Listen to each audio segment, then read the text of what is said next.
musica per tutti i gusti e per tutte le età. Una formula che per l'Istituto Musicale Veneto Città di Tiene, forte dei suoi 500 iscritti, si è rivelata vincente. Un'intuizione nata qualche anno fa. Direttore, quando è nato l'Istituto Musicale Veneto Città di Tiene?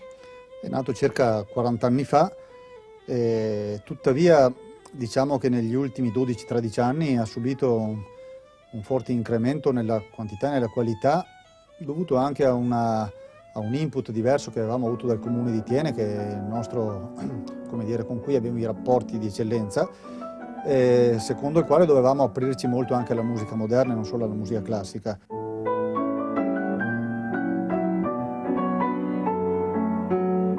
Enrico, quanti anni hai? 14. Da quanto tempo studi pianoforte? Sono quasi 9 anni. Cosa ha di bello questo strumento? La musica può essere sempre un modo per consolarsi, diciamo, la musica non tradisce mai, anche nei momenti più difficili una persona può trovare conforto anche nel suonare.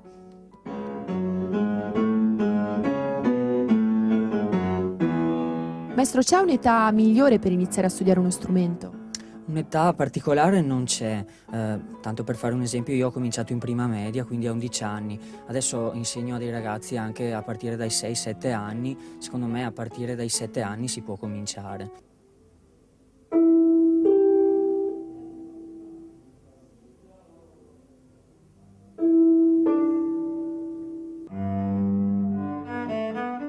In molti casi è la famiglia a indirizzare i più giovani, poi l'amore per lo strumento prende il sopravvento. Alberto, a che età hai iniziato a suonare il violoncello? A 7 anni.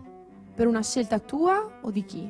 Inizialmente dei miei genitori, data dal fatto che la nostra famiglia è comunque una famiglia molto legata alla musica, ma successivamente questa passione mi è stata trasmessa e dopo ho continuato per mia volontà. Cos'ha il violoncello in più rispetto agli altri strumenti?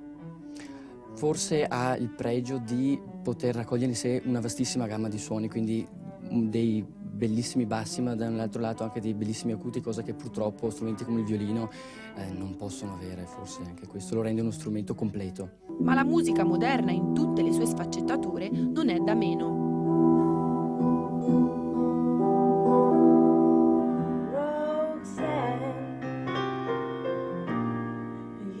E soprattutto è diventato un mezzo per far riavvicinare tanti allo studio di uno strumento.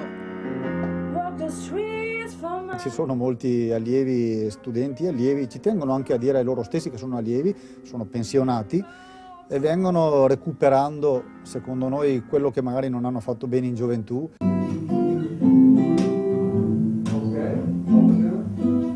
Musica che può diventare anche un mezzo per curare gli altri. Chi viene a fare un corso di musicoterapia?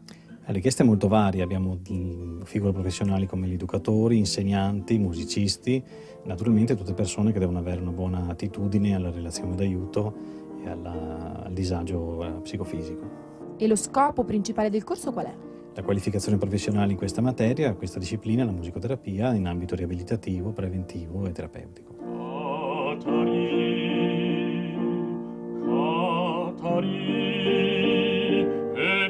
Un'offerta multidisciplinare che spazia tra vari mondi musicali. Quali sono i costi per un corso base?